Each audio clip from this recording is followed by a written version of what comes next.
Baik Bapak Ibu, untuk sesi acara malam ini kita lanjutkan.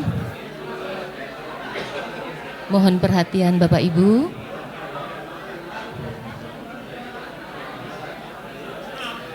Sekali lagi mohon perhatian kepada Bapak Ibu.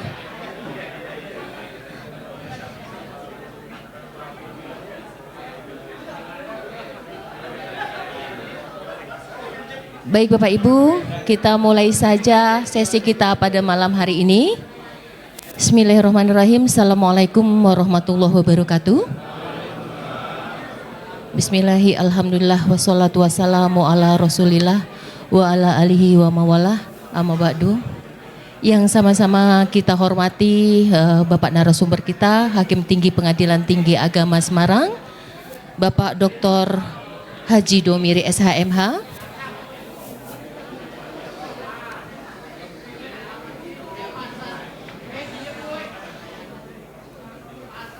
Baik, sekali lagi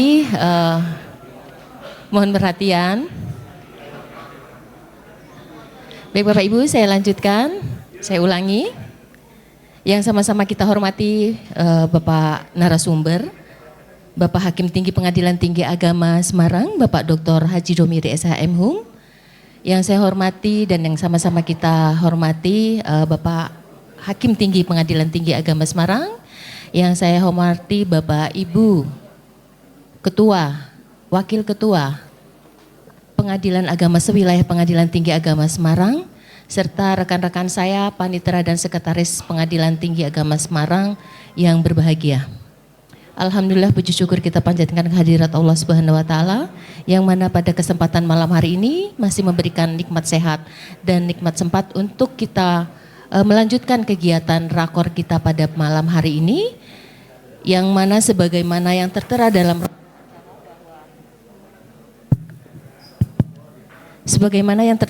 rondon acara bahwa malam ini, sesi malam ini yang seyogianya dimulai pukul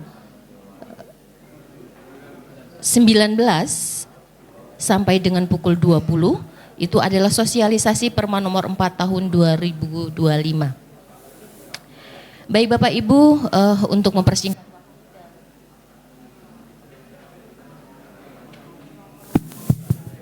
Baik Bapak Ibu, untuk mempersingkat waktu dan tentunya kita lebih memperdalam apa yang nanti disampaikan oleh narasumber, walaupun beberapa waktu yang lalu juga kita sudah mendengarkan sosialisasi terkait dengan peraturan Mahkamah Agung nomor 4 tahun 2025 yang mengatur tentang tata cara mengadili gugatan yang diajukan oleh Otoritas Jasa Keuangan sebagai upaya perlindungan konsumen di sektor jasa keuangan. Baik Bapak Ibu, kita mulai saja sesi malam ini dengan sama-sama membaca basmalah. Selanjutnya kami persilakan kepada Bapak Dr. Haji Domiri SHMH untuk menyampaikan.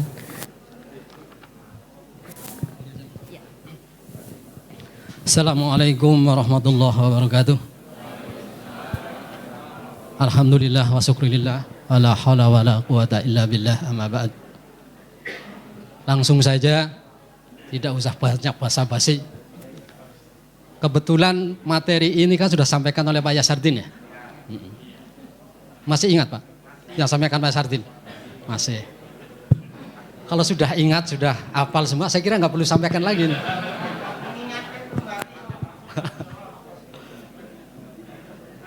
Kata ahli psikologi itu mengatakan gini. Ada dua hal yang orang sulit untuk melupakan. Yang pertama, kejadian yang paling membencikan.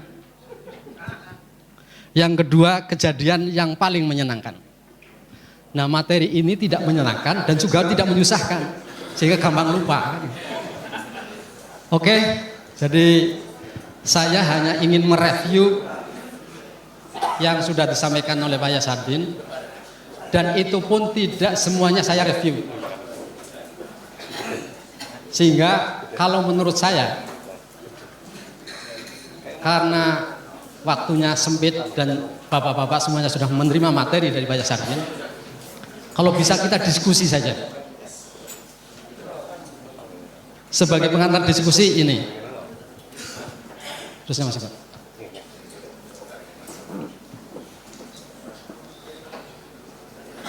Terusnya. Nah, kemarin sudah sampaikan oleh yang mulia Bapak Yasardin, hanya mungkin Pak Yasardin itu kurang begitu menyangkut teknis. Beliau masih berbicara tentang teori, sehingga baru pada tingkatan knowledge. Kemarin Bu Ketua sudah menyampaikan, kalau kita ingin jadi pegawai yang punya kompeten, ada 3 hal. Yang pertama knowledge, yang kedua skill, dan yang ketiga attitude. Nggak perlu sampaikan lagi karena ini makan waktu banyak. Jadi penggugatnya adalah otoritas jasa keuangan berdasarkan legal standing dari undang-undang. Jadi OJK itu secara undang-undang punya kewenangan untuk melakukan gugatan. Kita ingat ada beberapa pihak yang mendapatkan kuasa untuk mendapatkan legal standing untuk beracara karena ditunjuk oleh undang-undang. Selain OJK ada lagi nggak Pak? Apa? Jaksa sebagai pengacara negara. Yang lain? Siapa lagi? Yang secara undang-undang tanpa surat kuasa dia punya legal standing. Yang menjadi kewenangan kita lah, nggak usah jauh-jauh. Perwalian itu, kalau anak di bawah umur siapa yang mewakili? Orang tua kan? Itu karena undang-undang apa karena kuasa? Undang-undang. Jadi tidak hanya OJK. Kemudian kalau direksi PT menjadi kuasa, itu karena undang-undang. Kemudian kurator juga karena undang-undang. Kurator atas orang yang sakit ingatan. Jadi kalau ada orang sakit ingatan digugat, itu sebenarnya yang harus mewakili kurator itu, bukan wali. Kemudian, nah tergugatnya sekarang pelaku usaha jasa keuangan yang memiliki izin atau pernah memiliki izin dan atau pihak lain dengan iktikat tidak baik yang menyebabkan kerugian. Nah sekarang PUJK-nya itu apa saja? Coba Mas. Nih, orang yang bisa digugat, pihak yang bisa digugat. Yang pertama lembaga jasa keuangan, yakni bank umum, bank perekonomian rakyat, dana pensiun, perusahaan asuransi dan lain-lain. Itu pertanyaan kita. Apakah koperasi kita bisa dimasukkan sebagai PUJK? Sebagai pihak yang bisa digugat oleh OJK. Bisa nggak? Kita kan punya koperasi ya? Sudah syariah koperasinya? Belum. Jadi kalau koperasi digugat oleh nasabah, sengketanya bukan jalan negeri itu. Jadi nanti ada ketua PA, gugatnya di sana. Ketua koperasi yang tidak syariah di sana. Jadi gini Pak, pihak yang melakukan penghimpunan dana, koperasi menghimpun dana nggak? Yang kedua, penyaluran dana, menyalurkan nggak? Menyalurkan. Mengelola dana. Nah ini, diberikan izin apa? Pakai izin apa enggak Pak koperasi? Nah itu, koperasi udah puluhan tahun nggak berbadan hukum. Jadi koperasinya nggak pernah dibina oleh Departemen Koperasi. Kan gitu. Kemudian yang lain, pelaku usaha jasa keuangan lainnya meliputi pihak yang menyelenggarakan inovasi teknologi yang diberikan izin dan diawasi oleh OJK. Siapa yang bisa memberi contoh? Itu ada istilah inovasi teknologi dalam sistem keuangan. Di antaranya pinjol. Pinjaman online itu termasuk yang lembaga keuangan yang ini.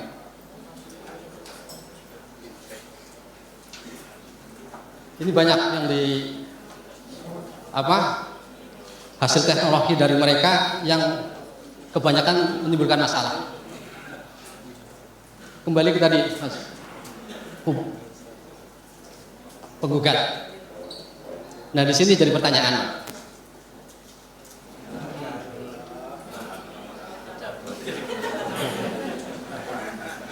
Otoritas jasa keuangan ketika menggugat di pengadilan, karena ini legal standing berasal dari undang-undang, maka nasabah itu yang dirugikan tidak perlu membuat surat kuasa. Tapi ketika OJK akan nunjuk advokat beracara di pengadilan, tetap menjadi ada kuasa. Kemudian ketika OJK ingin menunjuk salah satu pegawainya beracara, cukup surat tugas. Jadi kalau nanti ada perkara kemudian eksepsi, kenapa OJK itu kok cukup surat tugas kepada pegawainya? Itu eksepsinya harus ditolak. Selanjutnya,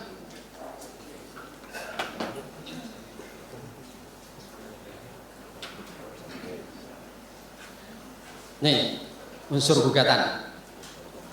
Ini sudah familiar sekali, apalagi hakim. Kelihatannya ini kalau materi ini yang berkepentingan itu hanya ketua, wakil ketua, dan panitera. Sekretaris berkepentingan nggak? Makanya saya izinkan untuk semua sekretaris main HP dan main game.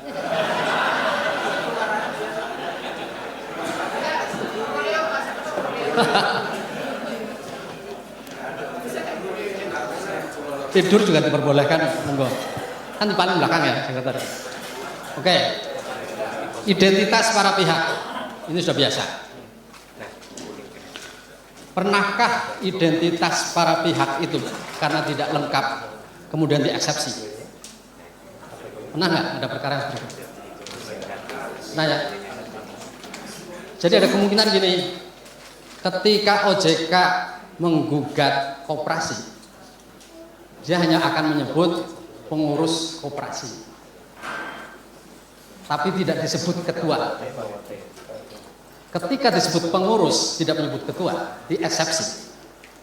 Kira-kira bagaimana jawaban Bapak? Apakah eksepsinya ditolak atau dari mana? Tolak. Alasannya?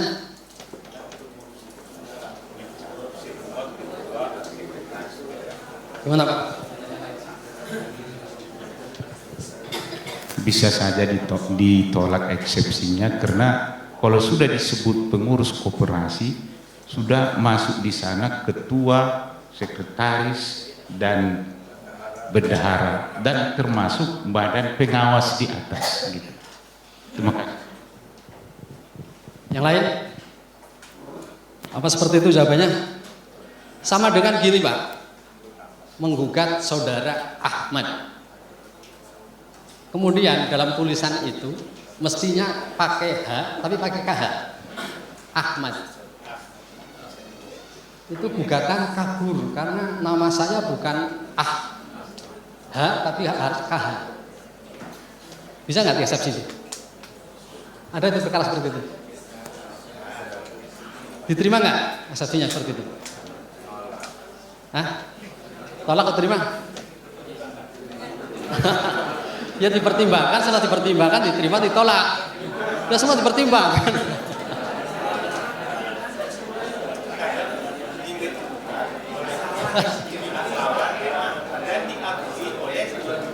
Jadi gini Pak, kalau mau menolak eksepsi tersebut, pertimbangannya ringan saja.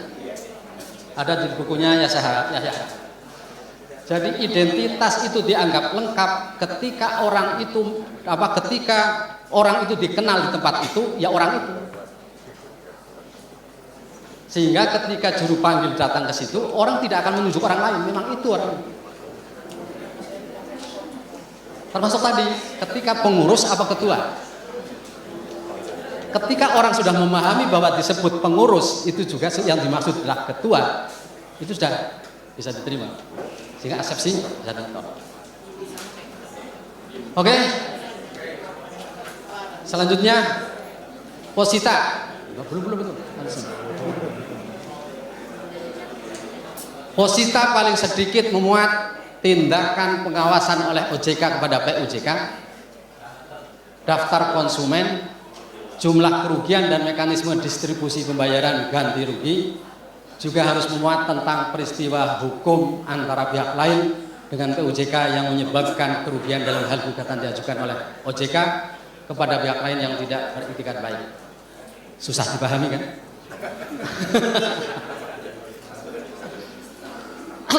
Ini sangat menentukan, Pak. Ketika gugatan tidak memenuhi unsur ini, berarti secara formal tidak memenuhi syarat. Harus diapakan, Pak? Jadi yang paling pertama ini, Pak. Jadi tadi OJK itu punya kewenangan untuk memeriksa lembaga keuangan yang ada di bawahnya, baik diminta maupun tidak. Sehingga ketika sudah melakukan pengawasan, OJK menemukan berbagai kejanggalan, itu sudah dianggap ada tindakan pengawasan. Kalau belum melakukan pengawasan, melakukan gugatan, itu berarti nanti di NO. Jadi syaratnya OJK sudah melakukan pengawasan. Kemudian daftar konsumen. Ketika anggota koperasi semuanya yang akan diwakili oleh OJK itu disebutkan semua anggotanya. Kalau di PTA ada 90 sekian anggota, itu disebutkan semua konsumen. Kemudian jumlah kerugian. Nah, ini juga hasil pengawasan OJK sudah bisa melihat jumlah kerugian yang dilakukan oleh lembaga keuangan tadi. Kemudian mekanisme distribusi pembayaran ganti rugi. Ketika nanti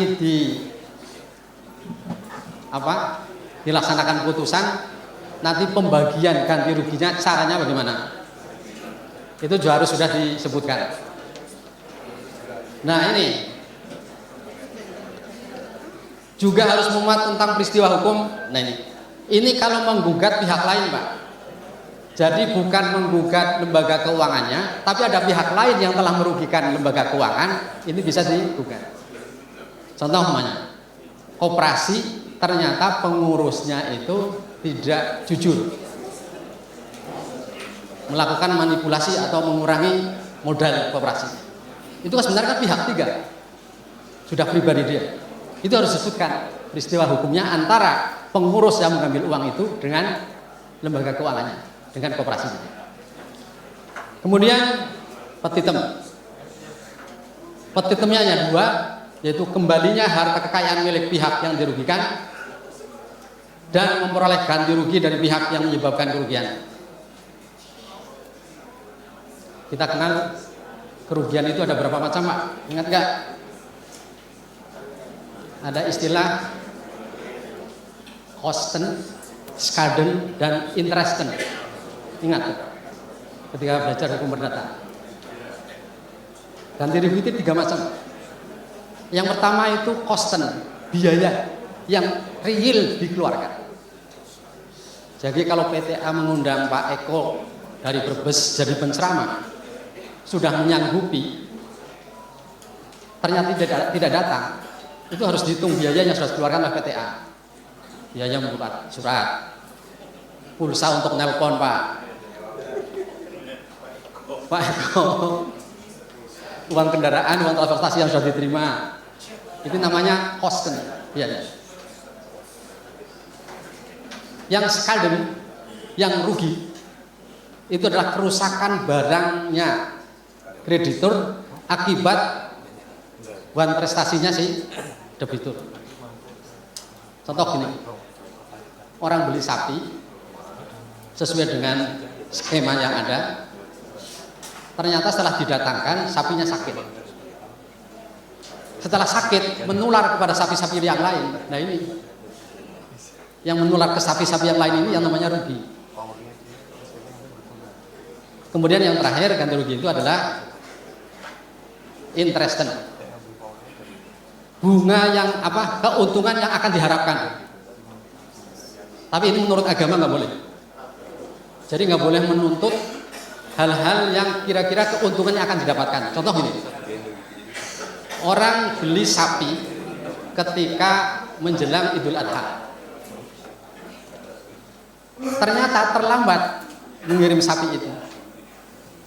Ketika terlambat sapi yang dikirim itu terlambat setelah hari raya, harganya kan murah. Yang mestinya satu itu 100 juta, akhirnya menjadi harganya 50 juta. Nah itu yang 50 juta itu dihitung, perkiraan keuntungan yang akan didapatkan, ternyata tidak didapatkan, bisa dituntut kerugian. Tapi itu di dalam bank konvensional. Dalam hukum Islam, menurut syariah, majelis ulama nggak memperbolehkan. Dewan Syariah Nasional tidak memperbolehkan. Selanjutnya, barang seperempat jalan. Nah ini yang harus dilakukan OJK sebelum mengajukan gugatan. Satu, melakukan tindakan pengawasan yang tadi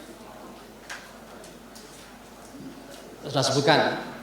Hasil melakukan tindakan pengawasan itu harus dicantumkan di dalam posita gugatan. Yang kedua, membuat pengumuman melalui situs web dan media sosial OJK, papan pengumuman dan surat kabar nasional yang isi pengumumannya adalah satu, daftar konsumen yang akan dicantumkan dalam gugatan. Untuk apa ini?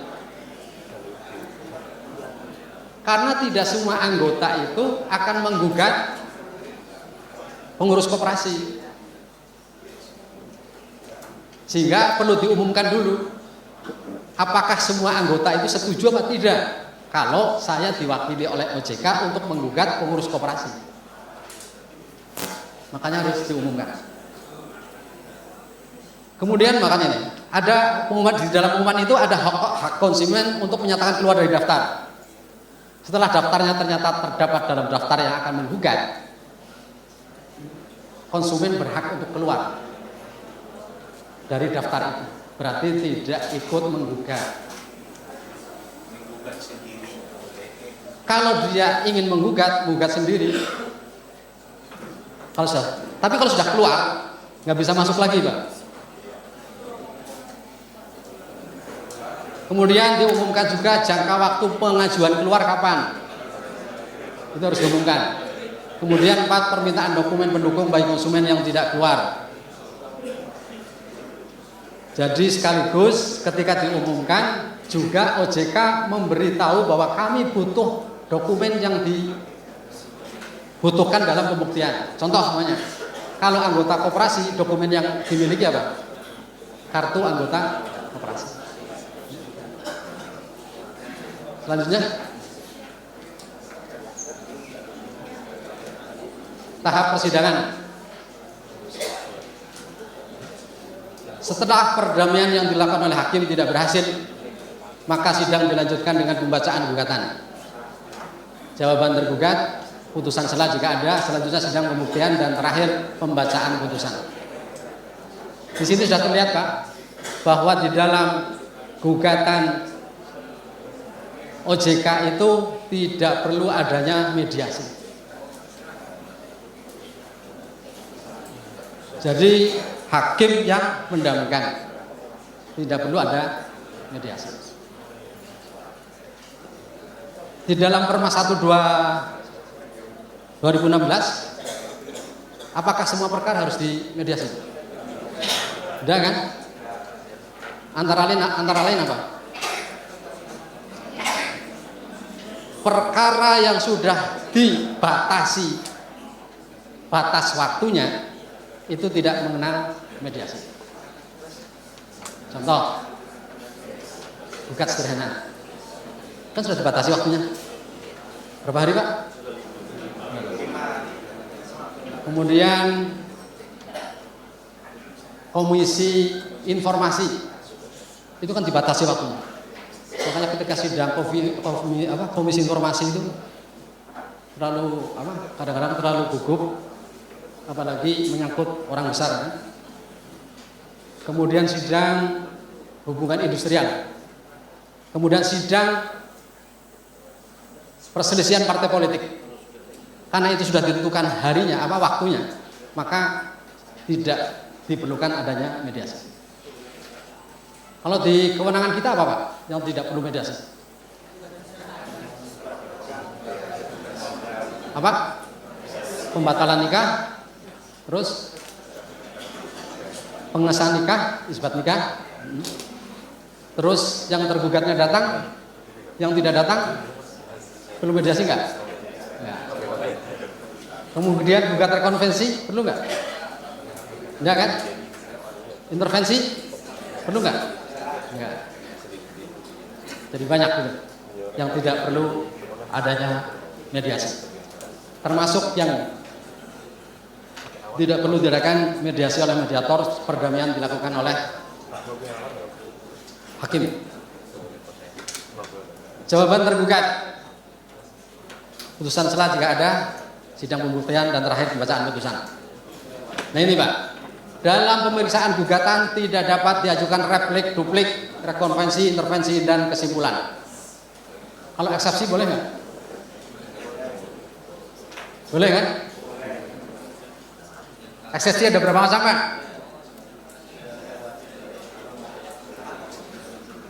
Berapa eksepsi? Kan hanya ada 2 toh. Eksepsi menyangkut kewenangan dan eksepsi di luar kewenangan. Nah ini yang saya sering temui di berkas perkara. Kalau eksepsi yang harus pakai putusan selah itu eksepsi yang mana Pak? Kewenangan. Semua kewenangan harus dieksepsi. Apa? Harus di putusan selah. Apa nggak keliru? Kewenangan itu ada 2. Kewenangan absolut, atau relatif. Nah ini apa dua-duanya harus dibuat putusan selah?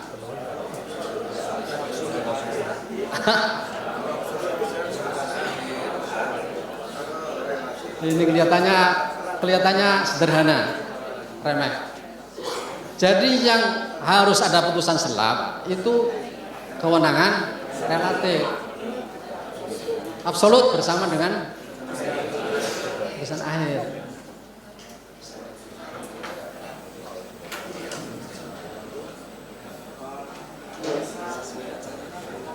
Jadi jangan sampai lupa Pak ya. Jadi eksepsi itu yang harus pakai putusan selah adalah yang menolak. Kalau yang absolut bersama dengan putusan akhir. Kalau tidak ada eksepsi, boleh nggak mempertimbangkan kewenangan? Ini tidak ada eksepsi mempertimbangkan kewenangan, baik relatif maupun absolut, boleh nggak? Boleh. Alasannya Pak, baik.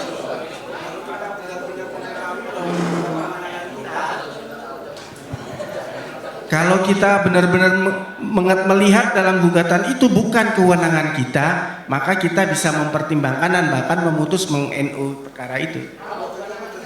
Kalau kewenangan kita tidak perlu lagi mempertimbangkan.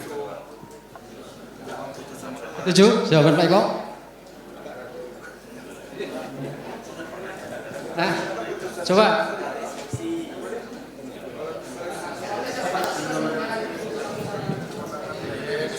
Ya, menurut saya kalau eksepsi tentang absolut, hakim dapat menyatakan dirinya tidak berwenang dan itu jadi putusan akhir. Kalau eksepsinya relatif, itu tergantung kepada gugatan atau eksepsi yang diajukan kepada pihak.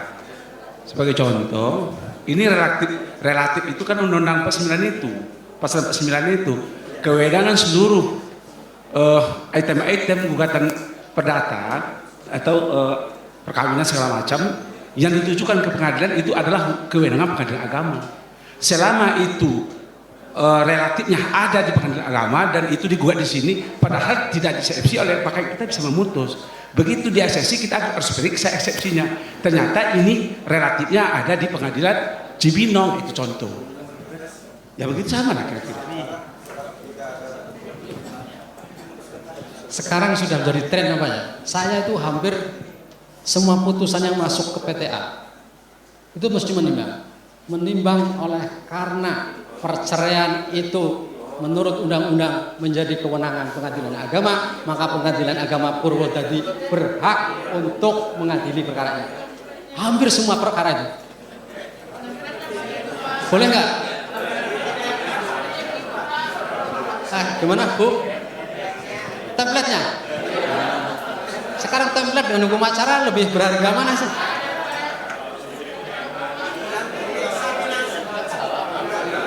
Sampai saya itu sengaja berdiskusi dengan Pak Yasardi. Jadi kalau memang itu bukan kewenangan kita, tanpa ada eksepsi harus kita pertimbangkan bahwa itu bukan kewenangan kita. Tapi kalau sudah menjadi kewenangan kita, tidak perlu.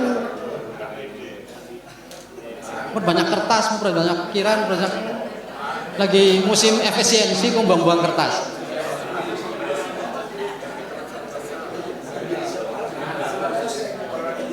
Gimana Semarang begitu juga kok putusannya.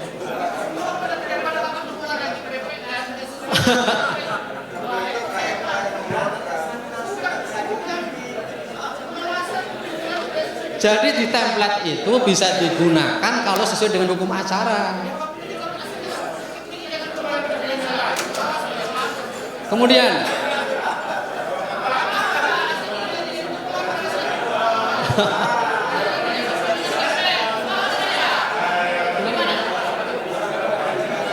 izin Bapak, karena ini template-nya sudah seperti itu, kita ngikut karena seringnya hakim tinggi pengawas itu menyalahkan kita karena tidak sesuai dengan template. Nah, itu teman-teman tuh. pengawas Semarang saya ya. Pernah nggak saya menyalahkan itu? Oh itu nggak prinsip. Kalau yang seperti itu saya konsisten. Bahwa ketika tidak ada eksepsi kewenangan absolut dan itu menjadi kewenangan kita, tidak perlu untuk dipertimbangkan. Karena undang-undangnya sudah mengatakan begitu. Kemudian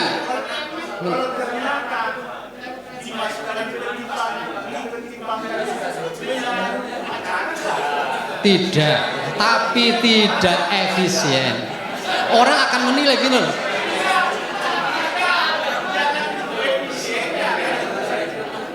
Tidak salah, tapi tidak lazim menurut undang-undang.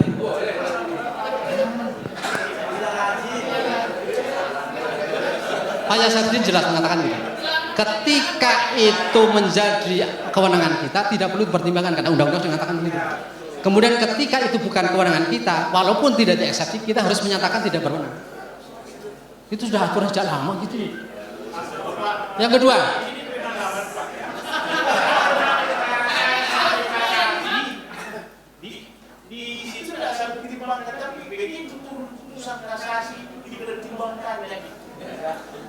gimana?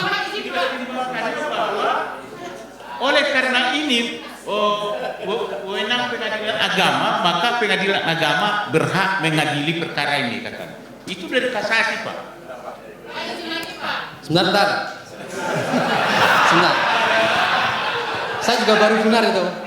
Soalnya Pak Yasardi sendiri sudah memberi petunjuk begitu. Jadi kalau ada putusan kasasi seperti itu, saya juga nggak tahu. Oke. Jadi sementara kalau menurut HIR seperti tadi. Coba lihat buku 2 itu. Jadi absolut itu hanya dipertimbangkan kalau itu bukan kewenangan. Kalau relatif jelas ya, tanpa ada eksepsi kan nggak boleh dipertimbangkan. Sekarang ada lagi gini, dalam perkara perceraian.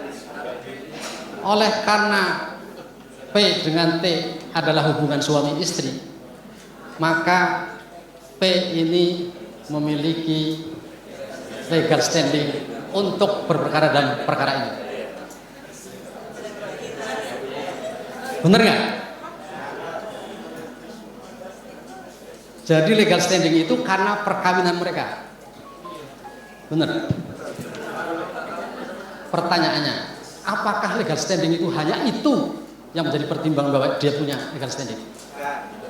Bukan kan? Antara lain apa? Orang tidak mempunyai legal standing adalah orang gila. Ya kan? Orang bawah umur harus diwakili. Maka kalau mau mempertimbangkan bahwa itu legal standing, harus dipertimbangkan bahwa dia tidak gila dan dia juga bukan anak-anak. Iya kan? Kenapa? Bukan satu-satunya alasan legal standing itu karena nikah. Nikah tapi dia gila, punya legal standing nggak?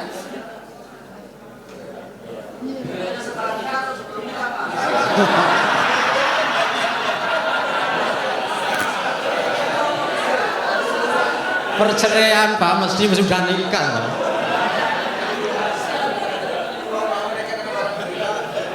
Oke. Jadi perlu dipikirkan lagi itu, didiskusikan ya. Apakah legal standing itu perlu dicantumkan apa tidak? Karena apa? Legal standing itu tadi minimal tidak gila dan tidak di bawah umur. Gimana? Kalau Bapak periksa poin-poin eksaminasi itu masuk semua itu Pak. Bahwa apakah nama masuk pertimbangan ini legal standing ini masuk dicentang-centang, kalau enggak nilai kami tidak 4 Pak. Kata Pak Wakil tadi kan semua harus dipertimbangkan.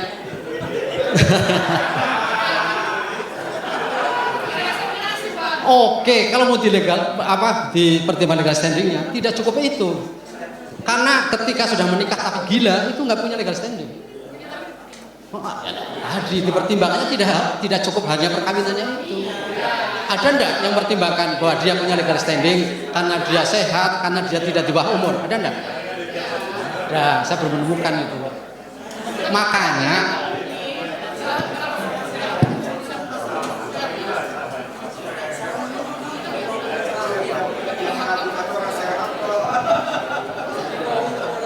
oke, jelas ya. Paling tidak itu jadi bahan pemikiran,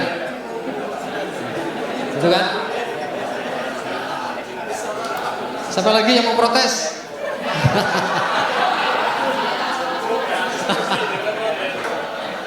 Oke, tidak dapat diajukan replik. Nih, isi putusan.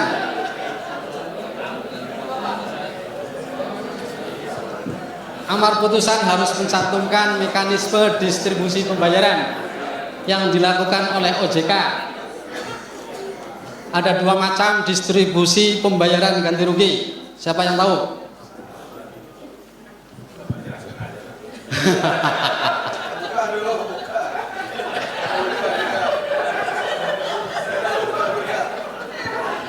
Ini, saya tadi kan sudah tanya. Kemarin sudah mengikuti Sudah mengikuti binteknya Pak Yasardin kan gitu toh. Dan katanya sudah paham. Makanya saya tanya. Jelaskan aja. Ada 2 macam pendistribusian. Saya juga baru tahu. Kemarin nggak sempat dijelaskan oleh Pak Yasardin ini. Prorata dengan pari passu. Maksudnya apa itu? Ngerti nggak?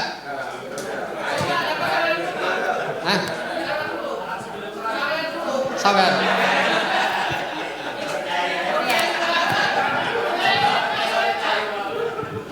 Kalau pari passu itu ganti rugi yang penggantiannya itu sama. Tapi kalau prorata pembagiannya sesuai porsi. Boleh pulang Pak ya? Ulangi. Kalau pari passu itu sama, jadi ganti kerugiannya itu sama, porsinya sama antara anggota koperasi misalnya, anggota koperasi 1 sama koperasi sama. Nah kalau misalkan prorata itu sesuai dengan porsi sahamnya misalnya. Terima kasih. Jadi proporsional. Jadi ketika dia dirugikannya 50 juta ya harus 50 juta. Kemudian dirugikan 25 juta ya cukup 25 juta kan. Baru dengar ini kan prorata dengan pari passu. Bahasa hukum Pak, itu harus tahu itu, terutama ketua-ketua. Kalau hakim tinggi itu sebenarnya dalam hal seperti ini nggak berkepentingan, karena perkara ini nggak pernah banding. Cuma karena saya tugas saja oleh Bu Ketua, akhirnya saya mau jalan.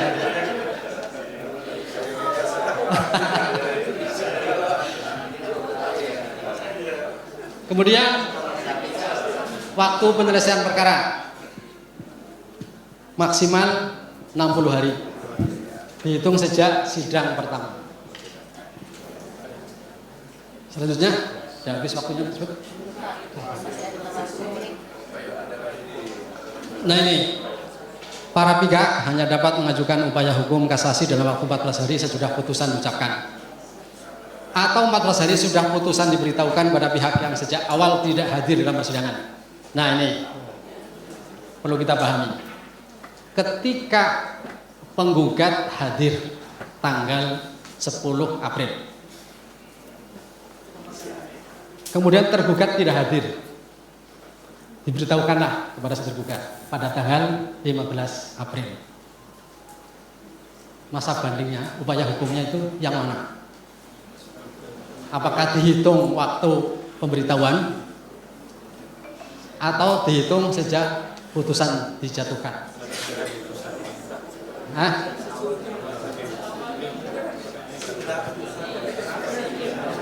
Ini harus dipahami.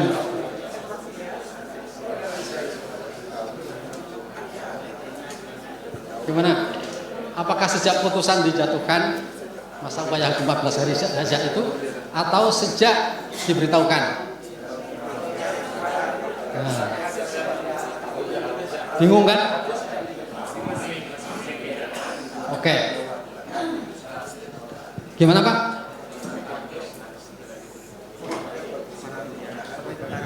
Kayaknya bacaan di depan itu jelas diucapkan atau 14 hari sesudah putusan diberitahu. Ya kan sederhana saja itu. Begitu para pihak hadir di persidangan, maka putusan itu dihitung 14 hari dari situ. Jika tergugatnya atau VUJK-nya tidak datang, maka itu setelah diberitahu kepada dia baru dihitung tenggang waktunya 14 hari itu. Tergugat Pak, kalau penggugat ya kalau dah. Yang banding tentu Ya kalau penggugatnya yang mau banding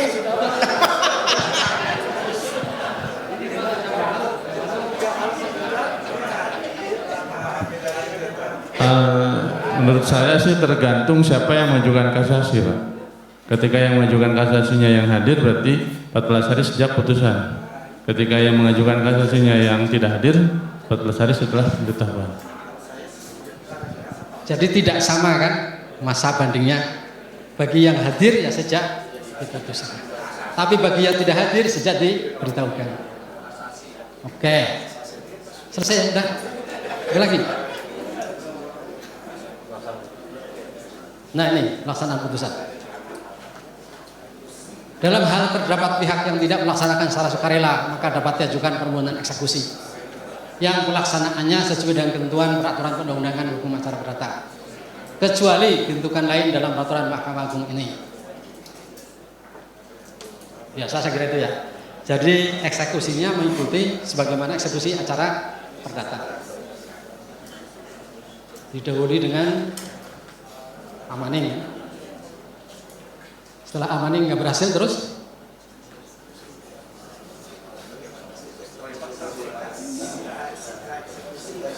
penetapan sita jika sebelumnya belum menjadi sita jaminan.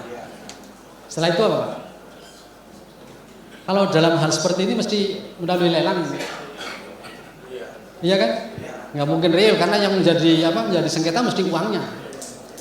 Ini lelang. Makanya urutannya tadi amaning, setelah amaning penetapan sita eksekusi, setelah itu penetapan eksekusi untuk melakukan lelang. Berikutnya melakukan pengumuman, baru diajukan ke kantor. Dalam hal gugatan dikabulkan, pelaksanaan putusan dilakukan dengan tata cara sebagai berikut. Pelaksanaan putusan dinyatakan selesai setelah pengadilan menyerahkan hasil pelaksanaan eksekusi pada OJK. Jadi setelah lelang selesai, uangnya dapat berapa, pengadilan itu menyerahkan pada OJK, pada penggugat.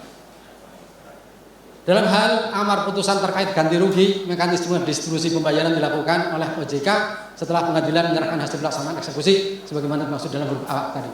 Mekanisme distribusi lagi, ada dua macam tadi. apakah proporsional ataukah dibikin sama rata. Kemudian OJK menyerahkan laporan hasil pelaksanaan putusan kepada pengadilan. Jadi setelah OJK membagi uang selesai, OJK membuat laporan kepada pengadilan. Habis sekiranya sudah selesai. Ini fakta sun potentiora verbis. Perbuatan atau fakta lebih kuat daripada kata-kata. Sekian, assalamualaikum warahmatullahi wabarakatuh. Waalaikumsalam warahmatullahi wabarakatuh. Baik Bapak Ibu, kita beri aplaus dulu kepada Bapak narasumber kita.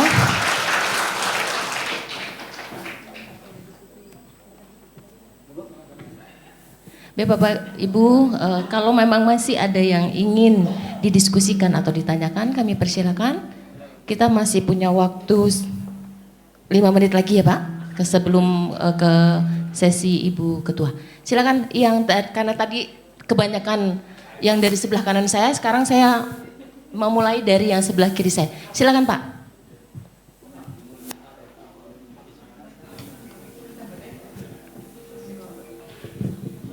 Assalamualaikum warahmatullahi wabarakatuh. Terima kasih Yang Mulia.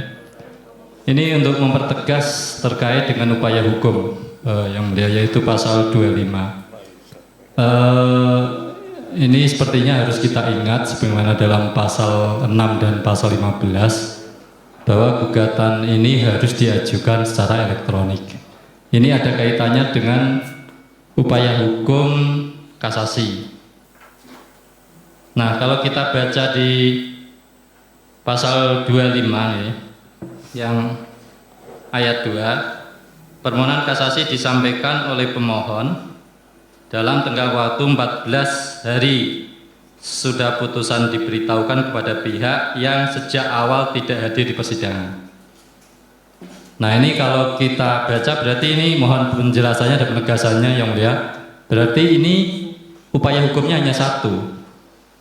Mau orangnya hadir atau tidak hadir dari awal, nah itu berarti tetap kasasi logikanya. Nah ini kaitannya dengan litigasi, dengan persidangan elektronik. Kalau kita baca terkait dengan perma elektronik itu sudah sangat jelas. Ketika dia pernah hadir dan setuju, maka dia sudah selanjutnya dianggap hadir secara elektronik.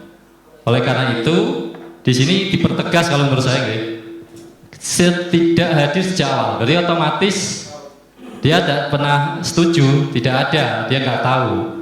Makanya bunyinya seperti itu. Nanti mohon penegasan. Berarti tidak ada upaya hukum verzet, hanya kasasi. Dan kalau dia pernah hadir, setuju, meskipun berikutnya tidak hadir, itu tidak perlu berarti diberitahukan karena dia dianggap hadir secara elektronik. Mohon penegasannya Yang Mulia. Itu saja. Terima kasih. Silakan yang sebelah kanan. Silakan.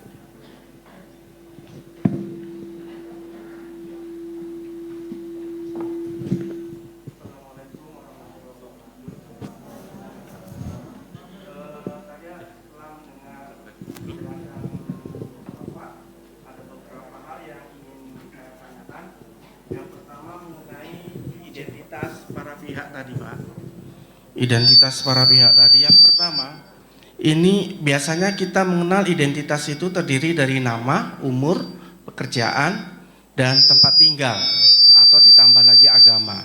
Nah sekarang seperti di Brebes itu sudah muncul eksepsi tentang tidak mencantumkan email prinsipal. Yang dicantumkan hanya email kuasa. Email prinsipal. Sekarang eksepsi dan memang belum kita putus ya karena masih eksepsi dan belum berarti belum sampai banding. Jadi tapi itu muncul. Nah, apakah sekarang dengan ketentuan EKOT ini di mana pihak penggugat yang mendaftar secara EKOT kan dalam aplikasi mencantumkan email kuasa dan email prinsipal. Nah, dalam gugatan ini tidak dicantumkan email prinsipal. Apakah ini wajib dicantumkan atau email prinsipal atau tidak, atau cukup email kuasa saja? Kemudian yang kedua, ini tidak seperti gugatan sederhana. dalam perma ini tidak dibatasi tentang domisili para pihak. Bisa saja di luar negeri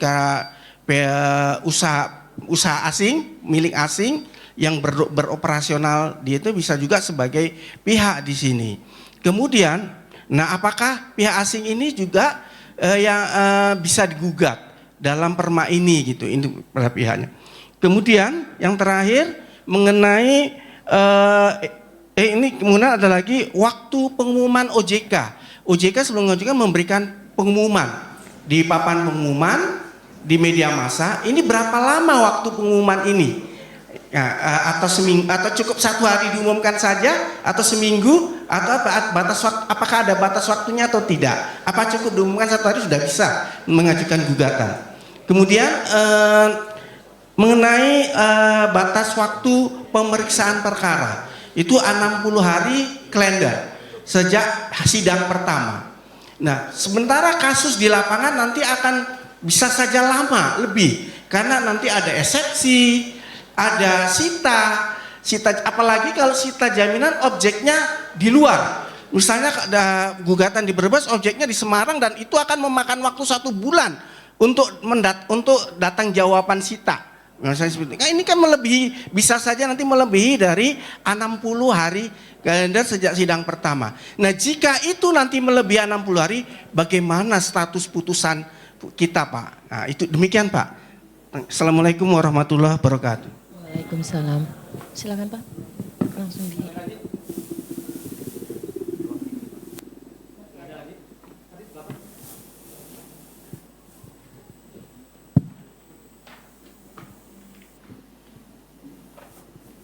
Sepertinya cukup Pak.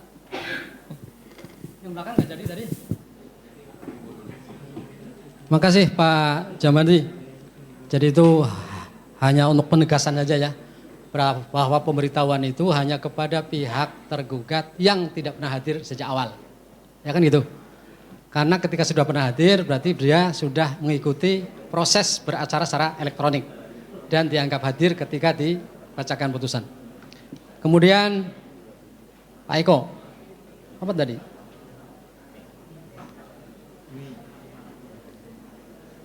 Pihaknya eksepsi gara-gara tidak menyebut alamat email.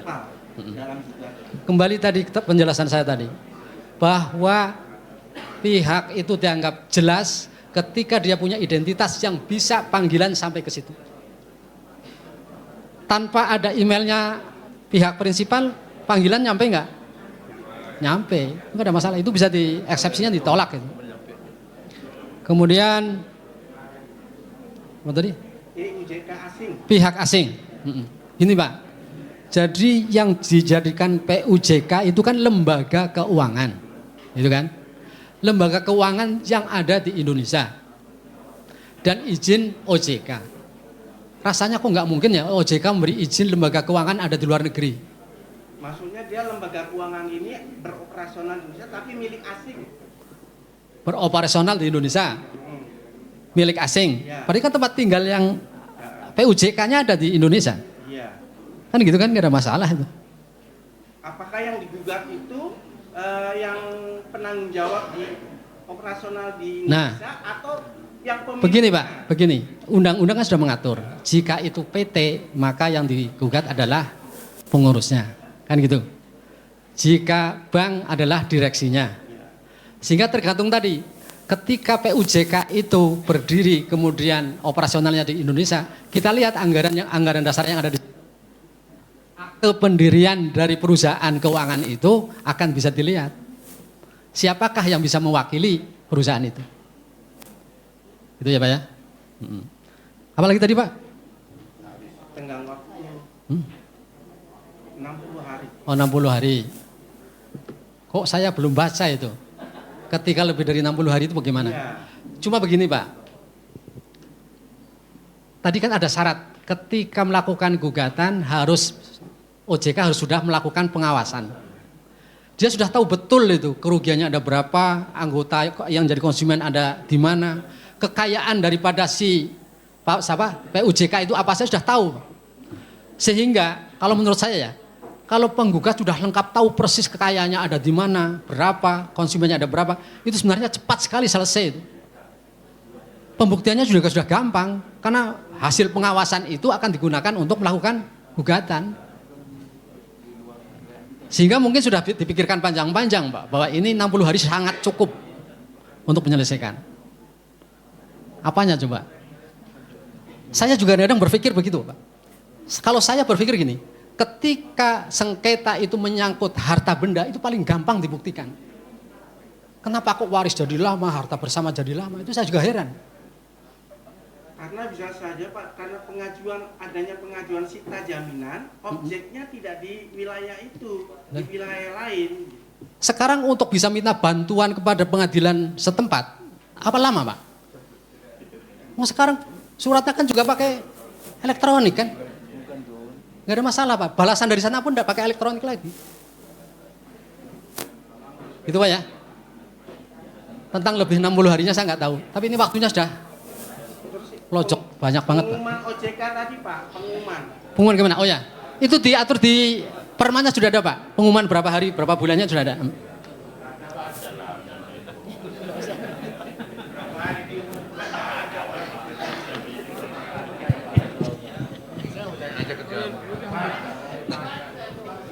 Baik Bapak Ibu.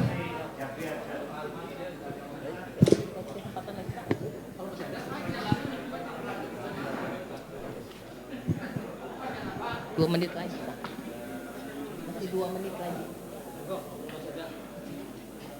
Baik Bapak Ibu, kita masih punya waktu 2 menit lagi untuk sesi Bapak Hakim Tinggi. Dipersilakan kalau masih ada yang ingin menyampaikan saran, pendapat ataupun pertanyaan. Silakan kalau masih ada. Kalau belum ada saya jelaskan yang tadi masa pengumuman. Ini diatur di peraturan OJK nomor 38 tahun 25, Pak. Jadi disebutkan pengumuman melalui situs web dan media sosial resmi Otoritas Jasa Keuangan serta papan pengumuman di kantor OJK sebagaimana dimaksud pada ayat 2 huruf A dan huruf B dilaksanakan untuk jangka waktu 30 hari kerja terhitung sejak tanggal pengumuman pertama kali sebagaimana dimaksud pada ayat 3. Pengumuman melalui surat kabar nasional sebagaimana dimaksud pada ayat 2 huruf C dilaksanakan paling sedikit 3 kali untuk jangka waktu 30 hari kerja terhitung sejak tanggal pengumuman pertama kali sebagaimana dimaksud di atas. 30 hari, Pak ya. Untuk saya membawa peraturan OJK-nya nih.